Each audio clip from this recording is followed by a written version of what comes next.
As we move forward, the issue with John Harbaugh's next destination, we've talked about the Giants, and Giants fans would love to see it happen.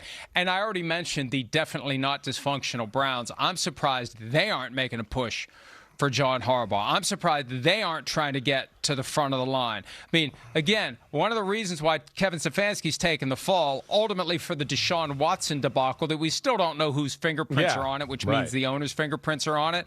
They got to sell PSLs at this new stadium. They got to get people excited. Bringing John Harbaugh to Cleveland, I think, would go a long way toward getting people excited. But I was surprised, but not really surprised by this, because I mentioned it yesterday in the video that I did down in the Olive Garden set after the news broke.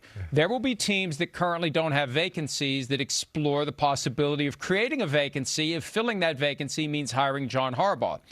And as reported by Shefty, and it's Brian Harlan, the brother of Kevin Harlan, who represents John Harbaugh, told Schefter he heard from 7 teams. And if we do the math, there aren't 7 vacancies unless one of the 7 teams that called was the Ravens, which I think we can safely say the Ravens didn't call. Right. So there's at least one team that is thinking about hiring John Harbaugh, even though that team already has a head coach.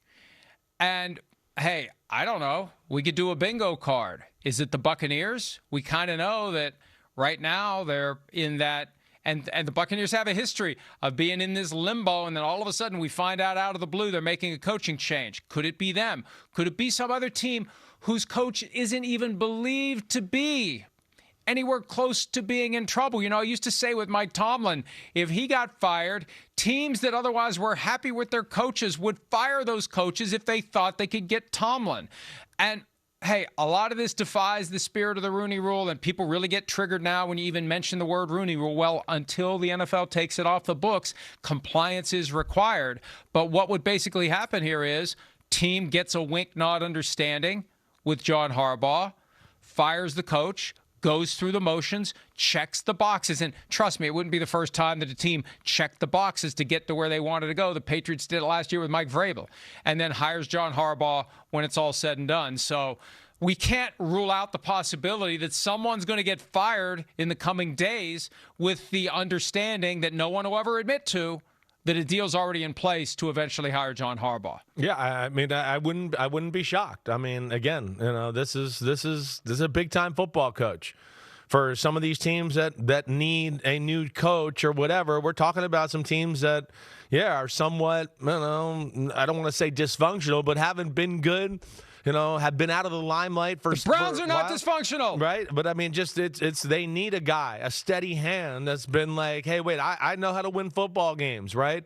You know, like Kirk Cignetti, Google me. We know how to be relevant. We know how to run an organization, and that's where I think John Harbaugh is going to be very appealing to an owner or a GM, whoever it may be. And yeah, I think he's going to have certainly a lot of options here. And I'd be one to be like, hey, I'd be happy if it happened quick. If you told me that I know the Giants are interviewing Kevin Stefanski today and they hired John Harbaugh tomorrow, I'd be like, okay, cool, let's go. Let's get it going. Let's go G-Men. But I don't think he'll make it happen that quickly because, again, he's going to have options. He's going to weigh things out and figure out where he wants to go, what's the best opportunity for him to make another run at trying to be a Super Bowl head coach, just like Andy Reid did when he left Philly and went to Kansas City. I really am fascinated by this idea of who's out there that is thinking about firing their coach and hiring John Tampa Harbaugh. thing would definitely be one of the ones you would think about. Okay, NFC, I feel like there's only 2 teams that you would think about that are out of the playoff picture. It is Tampa Bay, maybe with Todd Bowles, and you never know what the crazy-ass Jones family's doing down there in Dallas. They might be like, oh, gosh, John Harbaugh's here. We like Shoddy. So that'd be one team. Another team in the NFC out there. I don't think New Orleans with Kellen Moore is going to do that. I don't think we're there with Dan Quinn and the Commanders yet, right? So there's your 2 teams in the NFC. In the AFC, if you go through it there, you get into who? Miami, maybe? Does Miami, have they called? Maybe. I can understand that. I don't think the Colts are calling. Okay, after that, it's the Bengals and Zach Taylor. It's Andy Reid. It's the Browns. So they don't have a coach. I mean, so we kind of narrow it down right there. It's one of those 4 teams as far as Cowboys, Bucks, Miami, and really it's those 3. That's the only 3 I think that you look at really. I got one more. Yeah, okay, give me one more there, Slugger. Well, Brian Harlan, John Harbaugh's agent. You know whose dad? You know whose dad is? Was Harlan? Who is it? Bob Harlan. Bob Harlan. You know who Bob Harlan? He's still alive. He's 89. You know what Bob Harlan used to be? No, what was it? I mean, I feel like I do, but he was the president of the Green Bay Packers. That's it. Okay, gotcha. And there you go. Look, I like Matt LaFleur. I like Brian Gutekunst. I don't think Brian Gutekunst likes me, but I like Brian Gutekunst. And I think they've done a great job. But when the new president of the team, Ed Policy, the son of Carmen Policy, says, and this is where, why do people get shocked? Here's how you avoid being shocked. You pay attention to the things people say. Ed Policy said, number 1. Yeah, I forgot about this. These guys are under contract through 2026. They're not getting new contracts before the end of the 2025 season. That's number 1. Number 2, I really don't like lame duck arrangements. So what does that tell us? After this season ends, they're either getting new contracts or they're going to be out. There's not going to be a middle ground. He's not going to say, well, you know what? I've come around on lame duck situations. Let's go ahead and let them finish their contracts, and then we'll decide what we're going to do. They're either getting new contracts or they're getting pink slips. And they're the 7th seed. For the 3rd straight year, they're the 7th seed. If they hadn't expanded the playoffs to 7 teams per conference, the Packers would be on a 4-year streak of no postseason appearances. That gives you a different perspective here. So let's say they go to Soldier Field on Saturday night and get their asses kicked by the Bears. I don't know. Maybe the Packers have called with this proviso, and this is all speculation, but it's speculation sparked by Brian Harlan telling Schefter 7 teams have called, inviting us to figure out who the 7th team is. We can't rule out the possibility that Ed Policy has called Brian Harlan and said, hey, don't do anything rash here. There may be an opening next week.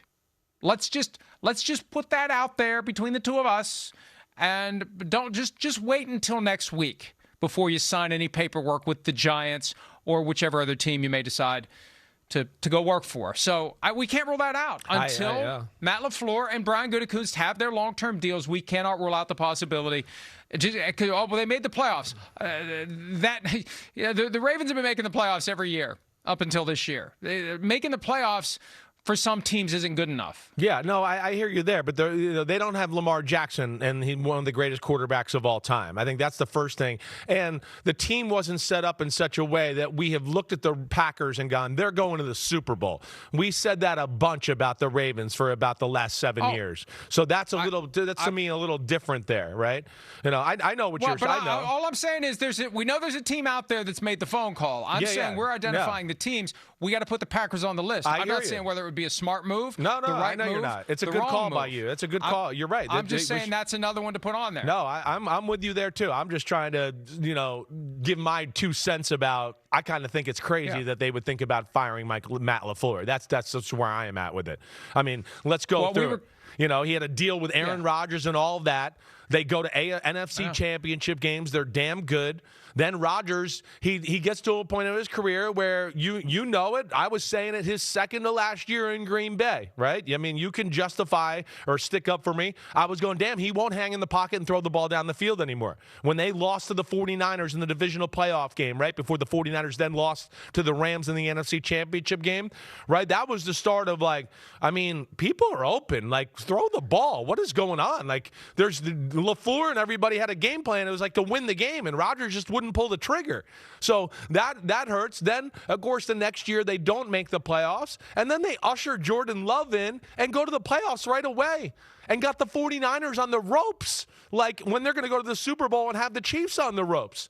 And then the next year, Jordan Love gets hurt and has to deal with injuries, so they just barely get in the playoffs. And then we have this year. And this year, this year will be the first year you go, I don't think they met expectations. And, of course, the Micah Parsons injury, I think, took a big, a lot of air out of the balloon there. But, I hear what you're saying. There's a lot of conversation out there about the Matt LaFleur thing, and I think you were smart to bring that up. But I just trying to say that I don't agree with it, right? I mean, if Ed Policy believed everything that you're saying and agreed with everything you're saying, they he would have wouldn't had their say contracts that. before Right, the season. you're right. I got you, right? man. I'm with you. That's my point. Yeah. That's my point. We're not crafting opinions here. We're weaving together the clues that are out there in plain sight for anyone who's paying attention to look at and say, he's telling us something without telling us something. He's telling us that there's a chance we're going to have a coaching change and a GM change, either or both, and possibly neither after this season. But he said it. He said it. And people who are accomplished and smart and educated, they know their words matter. Although I'm not accomplished, smart, or educated, so I don't quite understand how my words matter. So I just say whatever the hell I want to say, and I'll deal with the consequences on the back end. Now, as it relates to Jordan Love, let me just ask you this question. Yeah. Do you think they paid him too much? Yes, you know that. Of course I do. He is one of the ones out there where, again, I like Jordan Love. You know that. I talk about it all the time. But he's also got paid because of what? A 10-game run? That's where, and he got paid like he's one of the greatest players in the NFL. And when you do that, what are we going to do? I'm going to start holding you to then, well, you better start carrying the team. You better start making magic happen all the time. And so, yes, I do think they jumped the gun in paying him as much as they did. Right? They were too quick to justify, we found our guy. We found a replacement for Aaron Rodgers. Eat it, everybody. We were right. You were wrong. Here he is. And, do I think they were a little presumptuous and aggressive there? Yes, 100% I do. And so that the adds GM to and the it. coach. Exactly. Right. That adds to it. That's my point. That's going to be part of the overall evaluation. Right. You guys paid Jordan Love when maybe you shouldn't have paid him what you paid him. Hi, it's Mike Florio. Thanks for watching PFT on YouTube. Hit subscribe for the latest news and analysis from Pro Football Talk.